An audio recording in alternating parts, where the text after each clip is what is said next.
Human mind एक ऐसी mystery है जिसे समझना आसान नहीं है।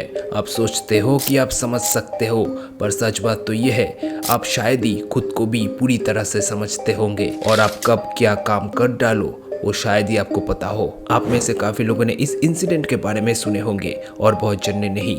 ये कहानी है ब्लैंचे मुनीर की, जिन्हें the confined women of poet's भी कही गई है। फ्रांस के पोएटिस शहर की एक लड़की। वैसे बताना बनता है कि पोएटिस कोई ऐसा वैसा शहर नहीं था, फ्रांस के लैंडलॉक डिपार्टमेंट की एक कैपिटल भी वही था। इस वजह से काफी नामी दामी लोग वहाँ पे रहते थे और वो सभी अपने क्लास को मेंटेन करना पसंद करते थे। और ये बात भी है, अभी के समय से उस समय में लोग ज्यादा अपने क्लास को मेंटेन करना पसंद करते थे। इसीलिए ये बात भी आम था कि ब्लैंचे मुनीर की फैमिली भी फ्रेंच सोसाइटी का एक पार्ट था, जिसमें सभी लोग वेल्थी फैमिली से बिलोंग करते थे, एक हाई क्लास सोसाइटी से। 1 मार्च 1849 में ब्लैंचे मुनीर की जन्म हुई थी। उनके पेरेंट्स थे चार्ल्स और लुइस मुनीर। शहर के अमीर और पुराने लोगों में से एक थी उनकी फैमिली। वैसे वो एक लौती औलाद नहीं थी अपने पेरेंट्स की, उनकी एक भाई भी था जिनका नाम था मार्सेल। कहा जाता है कि ब्लैंचे काफी ज्यादा सुंदर औरत थी। उनके सुंदरता के लिए ये भी कही गई है कि वो इतनी ज्यादा सुंदर थी कि उनसे शादी करने के लिए शहर के रिच फैमिली के मर्द उनके पीछे घूमते थे। पर हमें ये भी पता है कि प्यार, इश्क और मोहब्बत क्या होती है। प्यार एक ऐसी चीज है जो हमें हर सीमा को लांघने पे मजबूर कर देती है, और ब्लैंचे के साथ भी वही होता है, उन्हें प्यार हो जाता है। ब्लैंचे की उम्र उस समय बस 27 साल होती है।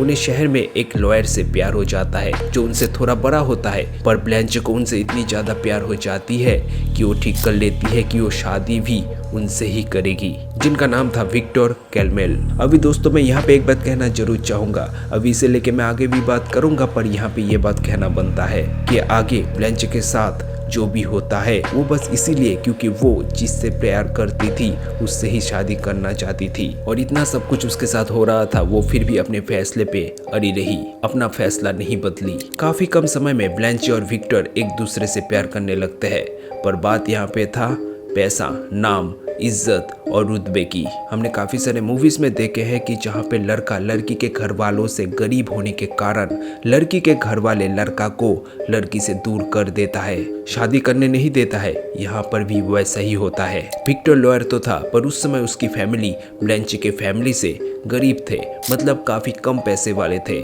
और इसी वजह से ब्लैंचे की मदर लुइस मुनीर विक्टर को बिल्कुल पसंद नहीं करती थी। वो अपनी बेटी के आसपास उसे देखना पसंद नहीं करती थी, पर किसने सोचा था वो अपनी ही जिद और ऐसे ही रुतबे की घमंड के कारण वो अपने ही बेटी के साथ ऐसा कुछ कर सकती है। बात है 1876 की। ब्लैंचे की फादर अपनी बेटी के मैटर में उतना ज्यादा इंटरफेयर नहीं करती थी, साथ ही में अपनी बीबी के सामने भी उनका उतना ज्यादा नहीं चलता था, या फिर कह सकते हैं कि बीबी की हर चीज में उनका सपोर्ट था, या फिर शायद उनको इन सब के बारे में पता ही नहीं था क्योंकि इस बारे में ज्यादा इंफॉर्मेशन मिला नहीं है। पर यह बात कंफर्म है कि घर में और फैमिली के मैटर में उनकी बीबी मतलब ब्लैंचे की मदर लुइस की ही हर चीज में चलती थी। उस समय ब्लैंचे बस इस बात पे अड़ी थी कि उनको विक्टर से शादी करनी है, पर ब्लैंचे की मदर ये नहीं चाहती थी कि उनका नाम खराब हो अपनी हाई सोसाइटी में, क्योंकि आप समझ सकते हो कि हाई क्लास सोसाइटी में क्या प्रॉब्लम है।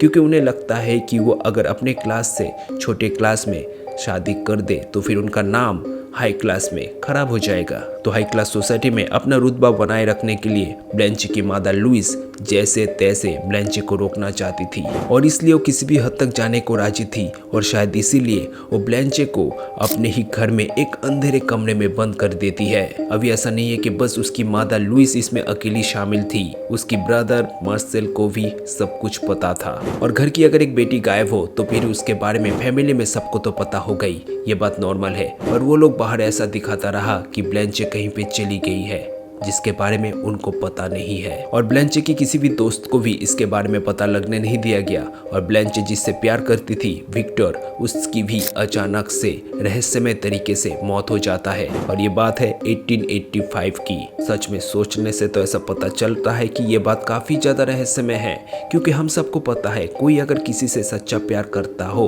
और अगर उसका प्यार अचानक से गायब हो जाए तो फिर उसे ढूंढने के लिए वो काफी ज्यादा कोशिश तो करेगा, पर अचानक से अगर उसका ही मौत हो जाए तो फिर काफी सवाल तो छोड़ जाता है। जैसे विक्टर की अनएक्सपेक्टेड डेथ काफी ज्यादा सवाल तो छोड़ के गया है, जिसका आंसर अभी तक नहीं मिला है। फिर उसके बाद 23 मई ईयर 1901 में पेरिस के अटॉर्नी जनरल को एक लेटर मिलता है। अभी लेटर किसने भेजा है ये बात अभी भी अननोन है, पर लेटर में मैडम मुनीर के हाउस के बारे में लिखा था। वहाँ पे साफ साफ लिखा गया था कि किसी को उस घर में 25 साल से बंद करके रखा गया है। और ये न्यूज़ पुलिस के सभी लोगों को हैरान कर देता है, क्योंकि उस समय भी मुनीस के फैमिली काफ़ी ज़्यादा रुतबे वाले थे। पर यहाँ पे मानना पड़ेगा कि पुलिस अपना काम बेखौफ से करते हैं। पोर्टिस के पुलिस कमिश्नर खुद ये न्यूज़ मिलने के बाद अपने पुलिस फोर्स के साथ मुनीस के फैमिली रेसिडेंट में पहुंचते हैं। उनके पास घर के सर्च वारंट था, फिर भी उन्हें रोक दिया जाता है घर के मेट मतलब घर में जो काम करते थे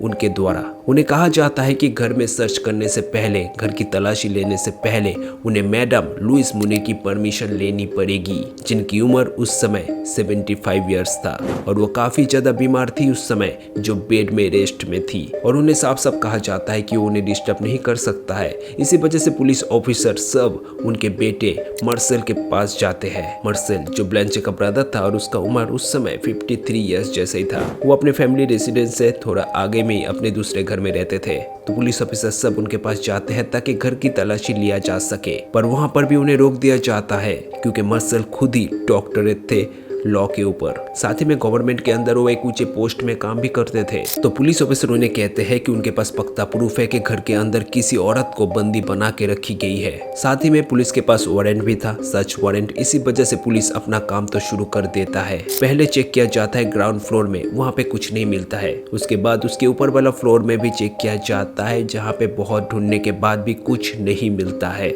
उस समय पुलिस को ऐसा लगने लगा था कि शायद उनको रॉन्ग इन्फॉर्मेशन दिया गया है, पर अचानक से उनको घर के कोने में एक छोटा दरवाजा दिखता है। बंद दरवाजा, अच्छे से लॉक किया हुआ, जिसे देखने से ऐसा तो नहीं लग रहा था कि उस रूम में कोई रह सकता है, या फिर शायद वो रूम हो या ना हो क्या पता।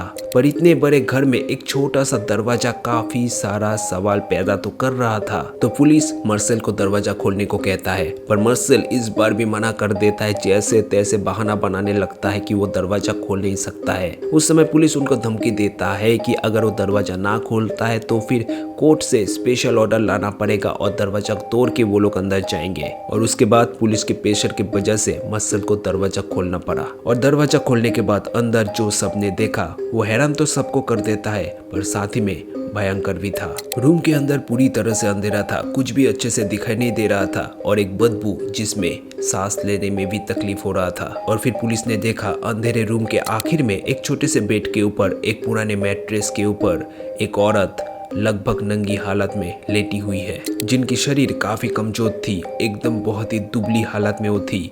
उसे देख के ऐसा फील हो रहा था कि काफी दिन से कुछ खाई नहीं है। उस रूम में बस एक ही विंडो थी, वो भी बंद करके रखी गई थी और उस औरत को चेन से बांध के रखा गया था ताकि वो कहीं पे चल के जा नहीं पाए। पुलिस विंडो खोलते हैं और पुराने पर्दे को हटा देता है ताकि अंदर सनलाइट आ पाए और साथ ही में फ्रेश हवा भी आ पाए। पर उसके बाद सनलाइट में मतलब रोशनी में सब कुछ और भी ज्यादा साफ देखने को मिला। घर पूरी तरह से गंदा पड़ा था, चारों तरफ पुराना खाना जो सड़ चुका था, जिसमें कीड़ा पड़ चुका था, वो सब बिखरा हुआ पड़ा हुआ था। इतने दिन अंधेरे में रहने के बाद अचानक से सनलाइट देखने के वजह से वो औरत अपना आंख ढक रही थी। उनकी बाल घुटनों तक बढ़ चुकी थी, साथ ही में नाखून भी बहुत ही बड़ा हो चुका था। मार्सेल को इसके बाद पूछताछ किया गया और उन्होंने बताया ये उनकी बहन है ब्लांचे मुनीर, जो उस समय लगभग 52 ईयर्स की थी, मतलब 25 साल से वो उस समय वहाँ पे कैद थी। और इसका कारण ये है कि वो बस उनसे शादी करना चाहती थी जिनसे वो प्यार करती थी। ब्लांचे मुनीर को 25 साल बाद उस कमरे से निकाली जाती है और उस समय उनकी जो हालत थी उस बारे में एक पुलिस ऑफिसर की बयान अगर सुने तो फिर उनका कहना यह था कि उन्हें एक औरत नंगी हालत में एक पुराने मैट्रेस के ऊपर पड़ी हुई मिली। उनके बेड में और चारों तरफ सड़ा हुआ खाना बिखरा पड़ा हुआ था, जिसमें कीड़ा लग चुका था, जैसे कि मीट, फिश, ब्रेड, ये सब। और वो औरत उसमें ही कितने साल से रह रही थी पता नहीं। साथ ही में उस रूम में बदबू इतना ज्यादा था कि जिसमें सांस लेने में भी दिक्कत हो रहा था। ब्लांचे मुनीर मिलने के बाद उनके मदर लुइस मुनीर को अरेस्ट किया जाता है, पर उनकी तबीयत इतना ज्यादा खराब थी कि अरेस्ट होने के 15 दिन के बाद ही वो मर जाती है। पर उससे पहले वो अपने घर के बाहर शहर के भड़के हुए लोगों को देखती है जो उनके नाम पे काफी ज्यादा खराब बात कह रहे थे, और वो उन्होंने काम भी ऐसा ही किया। खराब बात कहना तो बनता है और सजा मिलना भी बनता था, क्योंकि उनका काम ऐसा था कि उन्होंने पूरी तरह से इंसानियत को पीछे छोड़ दिया था। और जिस नाम की, जिस रुतबे की उनको इतनी ज्यादा फिक्र थी, उसको भी अपने आंखों के सामने खराब होते हुए देखा। पर क्या वाकई में इतना ही काफी था ये सब करने के लिए? फिर उसके बाद ब्लंच की ब्रदर मार्सेल को भी दोषी माना गया, उन्हें भी अरेस्ट किया गया। पर उसके बाद मार्सेल ने फिर से अपील किया कि वो मेंटली डिस्टर्ब पर्सन है बोल के, और साथ ही में उन्होंने ये भी बताया कि वो ये सब में शामिल नहीं था, उनके मदर ने ये सब किया था। पर कोर्ट उन्हें बुरा भला तो कहता है ये सब चुपचाप देखने के लिए। और साथ ही में कोर्ट ने ये भी पूछा कि वो अपने बहन को बचाने की कोशिश भी नहीं किया, उनको ऐसे हालत में कैसे छोड़ दिया। पर फ्रांस के पेनल कोर्ट में उस समय ऐसा कोई सजा नहीं था कि अपने बहन को ना बचाने के कारण दिया जा सके, इसी वजह से उनका भाई छूट जाता है। फिर उसके बाद 1913 में सिर्फ 65 साल की उम्र में उनका भाई मार्सेल मर जाता है। और ब्लैंचे, उनका क्या हुआ? एक लड़की जो अमीर थी, सुंदर थी, जिन्हें पियानो बजाना पसंद थी, पार्टी करना पसंद थी, लोगों से मिलना पसंद थी, जो इतनी सुंदर थी जिस वजह से उनसे शादी करने के लिए शहर के काफी सारे नौजवान उनके पीछे घूमते थे। और उसी लड़की को 25 साल के लिए एक अंधेरे कमरे में इस वजह से बंद करके रखी गई थी क्योंकि उन्हें ऐसे इंसान से प्यार हो गया था जो उनसे कम पैसे वाला था। सच में क्या ये इतनी बड़ी गलती थी? जब उन्हें ढूंढा गया उस समय सच में उनकी हालत खराब तो थी। कहा जाता है उस समय उनकी वेट बस 25 किलो हो गई थी। वैसे आपको क्या लगता है 25 साल अगर किसी को ऐसे बंद कमरे में रखा जाए तो फिर उसकी मानसिक हालत क्या होगी? क्या वो कभी ठीक हो पाती है?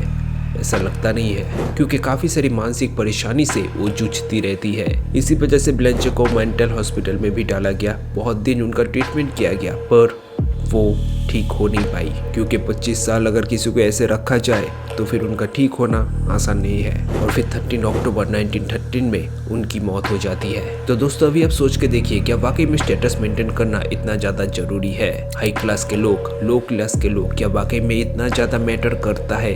किसी के जान से भी ज्यादा। एक वायरस की तरह लोगों के दिमाग में छा चुका है और पूरे वर्ल्ड में ऐसे मेंटालिटी के काफी लोग हैं। लोग अपने से कम पैसे वाले लोगों को छोटे नजर से देखते हैं, पता नहीं क्यों। प्यार तो किसी से भी हो सकता है, लोग फ्री है अपना डिसीजन लेने के लिए। बस पेरेंट्स का फर्ज ये बनता है कि सही उम्र तक उनको एक अच्छा संस्कार दे, अच्छी परवरिश करे उनकी, फिर उन्हें छोड़ देना चाहिए अपना जीवन जीने के लिए। एक बेटी के लिए उसकी माँ सब कुछ होती है, छोटी उम्र में एक टीचर और बड़ी उम्र में एक दोस्त। पर वही दोस्त, वही माँ अगर उस बेटी को एक कैद में डाल दे, उसका जीवन नरक बना दे, तो फिर क्या बीतती है उस बेटी पे? और ये सब क्यों? बस अपनी झूठी शान और इज्जत के लिए। तो जरूरी इस बात को हमेशा याद रखना चाहिए कि अपना कर्मा हमेशा ठीक होना चाहिए। अपनी झूठी शान, अपनी झूठी इज्जत के लिए या फिर ईगो के चलते हुए अगर आप कुछ ऐसा कर्म कर जाओ जिसके कारण आपको हमेशा आपके मरने के बाद भी कोसा जाए, तो फिर क्या ये अच्छी बात है? तो जो भी करे, कभी भी लाइफ में कुछ भी करे, अहंकार और गुस्से में आके कभी मत करे। बाकी हमेशा खुश रहे।